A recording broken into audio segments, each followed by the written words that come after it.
আজ চলে গেছিলাম শ্রাদ্ধের মেলায়। কি অবাক হলেন কথাটা শুনে? হ্যাঁ, আপনারা যাকে অগ্রদ্বীপের মেলা বলেছেন। কি লেভেলের ভিড় ভাই!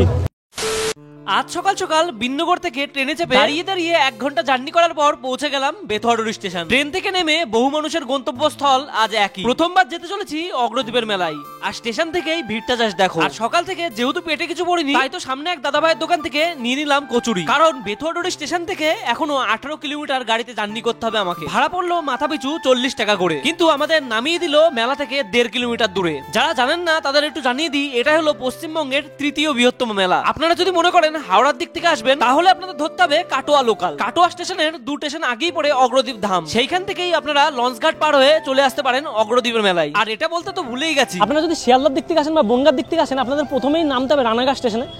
আর যদি শিয়ালদা হইতে আপনারা পুরোপুরি লালগোলা প্যাসেঞ্জার পেয়ে যান, তাহলে তো খুবই ভালো কথা। একবারে লালগোলা প্যাসেঞ্জারে উঠে আপনারা চলে আসতে পারেন বেথুয়াডুরি স্টেশনে। অনেকে আবার বলবে একা আসলে দিদিভাইকে কেন আনলে না? চলুন সেটার উত্তর নাই, মেলার ভিতরে গিয়েই দেবো। টান রোদ আর এই লেভেলের ভিড়, মেলার মাঝে ডাক্তার পর্যন্ত বসে আছে ফ্রি চিকিৎসা করার জন্য। আর যদি বলি পুজো দেওয়ার লাইন প্রায় 1 কিলোমিটার। আর এটাই হলো গোবিন্দ ঘোষের সমাধি মন্দির। বহু দূর দূর থেকে মানুষ এসে পুজো দেয় এই সমাধি মন্দির এবং গোপীনাথের মন্দিরে। অগ্রদ্বীপের মেলায় তোমরা কে কে গেছো অবশ্যই কমেন্ট করে জানিও।